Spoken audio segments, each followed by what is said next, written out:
Brothers and sisters, there are two powers at work within every believer, the flesh and the spirit.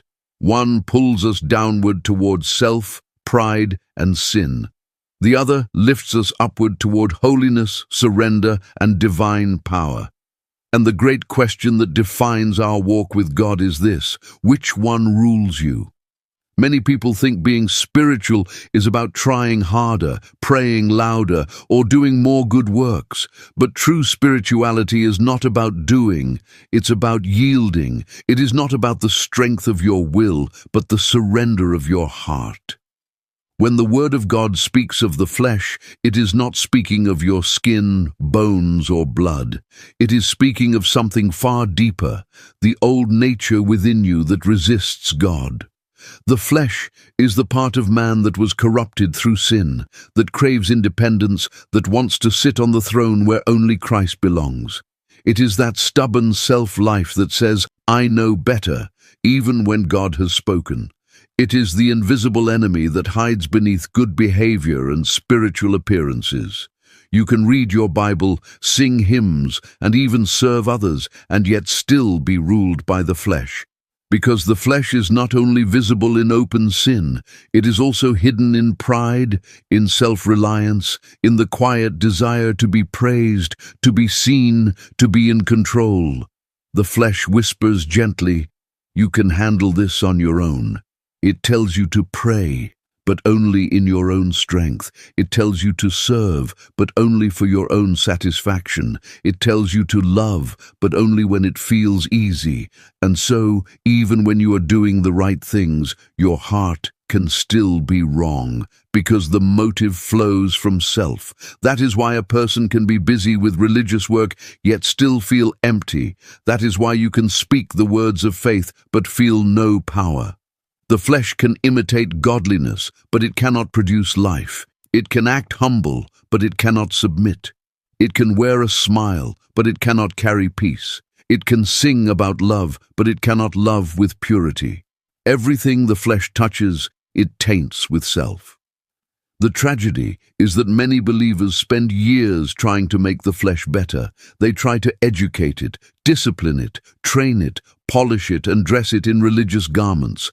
But the flesh can never be reformed. You cannot make it holy.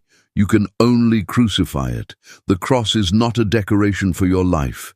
It is the death sentence for your old nature. God never said, "Improve the flesh." He said, "Crucify the flesh." That means to bring every selfish thought, every proud desire, every hidden ambition to the cross and say, "This is not who I am anymore. I no longer live, but Christ lives in me." The moment you stop trusting in your own strength and start depending on the Spirit, something changes within you. The life that was once full of striving becomes full of rest. The heart that was full of noise becomes full of peace. You realize that what God desires is not your performance, but your surrender.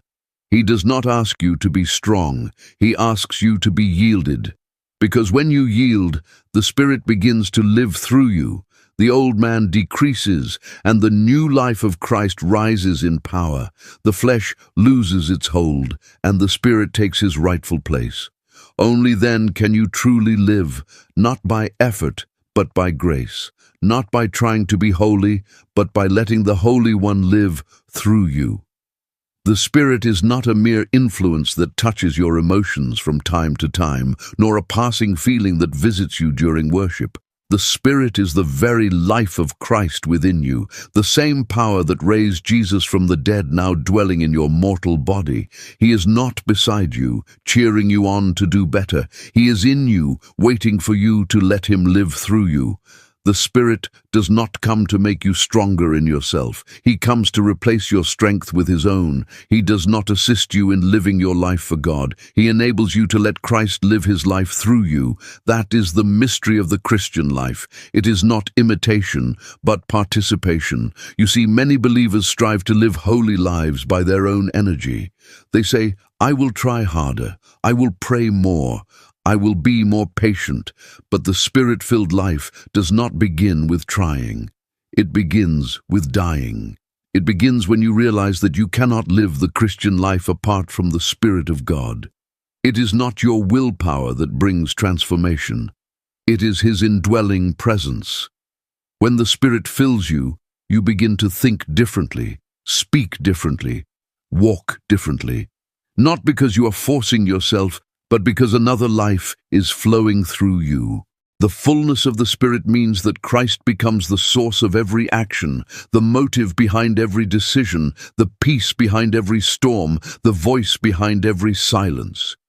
The Spirit is the breath of heaven within the heart of man. He is the living connection between you and the divine life of Jesus. When you walk in the Spirit, you are no longer governed by fear, guilt, or self-effort. You are carried by the current of grace. You begin to sense a new freedom. The freedom to be weak so that His strength may be revealed, the freedom to let go of control and trust His leading. The Spirit is gentle but powerful. He does not shout. He whispers. He does not push. He invites. His goal is not to make you more spiritual by human definition. It is to make you more like Christ. When He fills you, your heart becomes tender, your words carry life, and your steps move in divine rhythm. The same Spirit that once hovered over the face of the deep now hovers over the depths of your soul, bringing order out of chaos, peace out of confusion, and life out of emptiness. To live in the fullness of the Spirit is to live in continual dependence. It means waking each morning and saying, "Lord, live through me today." It means walking through every trial with the quiet assurance that He is enough. It means letting His patience flow where yours ends, His love flow where yours fails, His wisdom guide where yours is blind. The Spirit is not a visitor to your soul. He is the resident Lord. And the more you yield to Him, the more you find that the Christian life is not a burden to bear, but a river to flow in, a divine exchange where you cease striving and begin abiding, where it is no longer you who live, but Christ who lives in you. You cannot cast out the flesh, nor can you argue with it, outgrow it, or train it into submission. The flesh must be denied, not occasionally, but daily. It will not quietly step aside. It must be confronted by the cross every single day. Jesus said, "If anyone will come after me, let him deny himself, take up his cross daily and follow me." The cross is not a symbol of suffering alone. It is the place of surrender. It is where the old life ends so that the new one can begin. Every morning you must make a choice. Will you live by the desires of your old nature, or will you yield to the Spirit of life within you? The flesh wants to rule, to speak first, to have the final say. It wants to defend itself, justify itself, and please itself. It wants recognition when you serve, comfort when you sacrifice, and control even in your obedience. It hides behind good motives and noble intentions. That is why the cross must stand not only at the beginning of your faith, but in the center of your daily walk. The cross cuts deep, dividing truth from deception, humility from pride, spirit from self. Every time you choose silence over self-defense, you deny the flesh. Every time you choose forgiveness instead of revenge, you deny the flesh. Every time you obey when it costs you something, you deny the flesh. To deny the flesh is not to hate yourself, but to refuse to let your self-life rule over you. It means you no longer allow your emotions, opinions, or impulses to decide your path. It means you say no to the voice of self that rises up within and yes to the voice of the Spirit who leads you to life. The cross may seem painful, but it is the only doorway to resurrection. The moment you lay your flesh on the altar, something divine begins to happen inside you. The life of Christ starts to rise where your self once reigned. There is a mysterious joy that follows true surrender, the kind of joy that cannot be explained, only experienced. When you finally stop fighting for your own way, you find peace. When you stop demanding to be right, you find rest. When you stop chasing the approval of others, you find freedom. The cross that once seemed heavy becomes light, because the Spirit carries it with you. The more you die to self, the more you feel alive in Christ. Denying the flesh is not a one-time act of devotion, it is a rhythm of life. Each moment gives you another chance to say, "Not my will, but yours." And with every surrender, the Spirit gains more ground within you. Slowly, the things that once controlled you lose their power. Pride loses its grip, lust loses its lure, fear loses its voice. You begin to walk lighter, freer, holier. The self that once demanded to live finally learns to die. And through that death, you discover the unshakable power of the Spirit. To deny the flesh is not the end of your strength, it is the beginning of His. The Spirit of God leads, but He never forces. He is gentle, patient, and deeply personal. To walk in the Spirit is to learn the sacred art of sensitivity, to become aware of His quiet voice that whispers in the inner chambers of your heart. He will not shout above the noise of your desires. You must quiet yourself to hear Him. The flesh is loud, impulsive, demanding, always in a hurry to act. The Spirit is calm, soft, and sure. He guides with peace, not pressure. He convicts, not condemns. And those who truly desire to walk in the fullness of the Spirit must learn to listen, to wait, and to obey, even when the instruction seems small. Many believers miss the leading of the Spirit, not because they reject Him outright, but because they are distracted. They move too fast, think too loud, live too busy. The Spirit is speaking, but the heart is full of other voices, the voice of fear, the voice of self, the voice of the world. And yet, the one who will pause long enough to listen will find that God's voice is never far away. He is always speaking, in the Word, in the stillness, in conviction, in peace, in those gentle nudges that pull you away from sin and toward holiness. Obedience to the Spirit is the key to power. He will not fill a vessel that refuses to move when He says go, or stop when He says wait. Many believers quench the Spirit not through open rebellion, but through quiet resistance. They feel His prompting to forgive, to speak truth, to let go, but they hesitate. And each hesitation silences His whisper a little more. The more you ignore Him, the fainter His voice becomes. But the more you obey Him, the clearer He speaks. His direction becomes sharper, His presence stronger, His peace deeper. To walk in the Spirit is not to have every step mapped out, but to trust the one who leads. It is to say, "Lord, I don't see the whole road, but I will take the next step you show me." The Spirit will sometimes lead you into stillness when your flesh wants to act, or into action when your flesh wants to stay safe.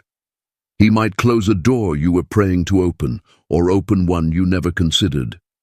But His guidance is perfect, for He sees beyond your present moment into your eternal purpose. Those who live by the Spirit do not measure success by outcomes, but by obedience. They find peace not in understanding everything, but in knowing they are walking with Him. The Spirit-led life is not marked by chaos or confusion, but by quiet confidence, the assurance that even when you don't know what comes next, He does. To walk in the Spirit is to surrender control, to let Him set the pace, to live each day aware that you are not alone. It is a journey of trust, one step at a time, guided by a voice that never leads astray. And when you follow that voice, you will find that your path, though narrow, always leads to life. When a person walks in the flesh, life becomes a constant struggle, a weary cycle of striving, guilt, and disappointment. You try to do good but fail. You make promises to God but break them again. You want peace but end up restless. The flesh always demands effort, but never gives satisfaction. It drives you to perform, to impress, to prove yourself, yet leaves your soul exhausted and empty. But when you begin to live in the fullness of the Spirit, everything changes. The burden lifts, the striving ceases. What once felt heavy becomes light, and what once felt impossible becomes effortless. Because the Spirit does not ask you to do more, He empowers you to become more. He doesn't place weight on your shoulders. He fills you with strength from within. The Spirit brings freedom, not the freedom to do whatever you please, but the freedom to finally do what is right with joy. Where the Spirit of the Lord is, there is liberty. That liberty is not rebellion, it is release. It is the breaking of every chain that once held you bound. Fear, sin, shame, addiction, bitterness, pride. The Spirit releases you from the inside out. He does not simply change your circumstances. He changes your desires. The things that once tempted you lose their grip. The things that once frightened you lose their voice. You begin to walk in a supernatural freedom that cannot be explained, only experienced. And this freedom naturally produces fruit, the fruit of the Spirit. Notice it is called fruit, not results. Results are achieved by effort. Fruit is produced by life. A tree does not struggle to bear fruit. It simply abides in the soil and lets the life within flow outward. So it is with you. When the Spirit fills your life, love begins to flow. Not as a duty, but as a delight. Joy rises even in hardship. Peace anchors you in the middle of storms. Patience blossoms where frustration used to live. Kindness, goodness, faithfulness, gentleness, and self-control all begin to grow quietly and steadily because the very nature of Christ is taking root in you. The fruit of the Spirit is not something you achieve. It is something you receive. It is the evidence that you are no longer walking in your own strength. It shows the world that something divine has happened within you, that God Himself has taken residence in your heart. You no longer need to force holiness. It flows naturally, like rivers of living water. This is the beauty of life in the Spirit. It transforms you from the inside. You don't have to fake peace. You carry it. You don't have to pretend to love. It overflows from you. You don't have to beg for joy. It springs up like a fountain. And that joy, that peace, that love becomes a testimony of the power of God working through you. The Spirit does not make you perfect overnight, but He makes you free. Free to grow, to rise, to live without fear. The life that once felt bound now becomes a song of freedom. You find that the more you yield, the more you bear fruit. And this fruit, unlike human effort, never fades. It remains, eternal, fragrant, alive, the unmistakable mark of a life filled with the Spirit. The life of the Spirit is not built upon one great emotional moment, but upon continual surrender.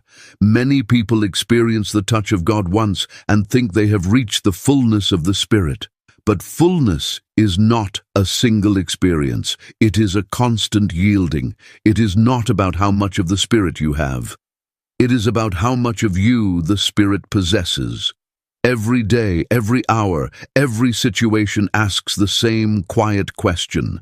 Will you yield or will you resist? The Spirit's presence remains, but His power flows only where He is allowed to rule completely. He cannot fill what is already full of self. He cannot reign where the will refuses to bow.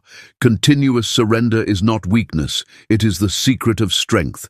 It is the posture that says, Lord, I am yours. Not just on Sunday, not just when I feel holy, but in every breath and every decision. It means giving Him access to the hidden corners of your heart, your ambitions, your fears, your secret struggles, your dreams. The Spirit does not demand instant perfection. He asks for permission. He knocks, waits, and invites you to open each locked door of your soul. The more you yield, the more His peace deepens. The more you trust, the more His power flows. The flesh hates surrender. It wants control. It wants to dictate how, when, and where God should move. But surrender breaks that power. It says, not my will, but yours. It gives up the right to understand everything and chooses to simply trust. Every act of surrender, no matter how small, becomes a doorway for the Spirit to fill more of you. And in that filling, you find rest. You stop striving to be spiritual because He becomes your strength. You stop fearing the unknown because you know who holds tomorrow. You stop wrestling with outcomes because your peace no longer depends on what happens. It depends on who lives within you.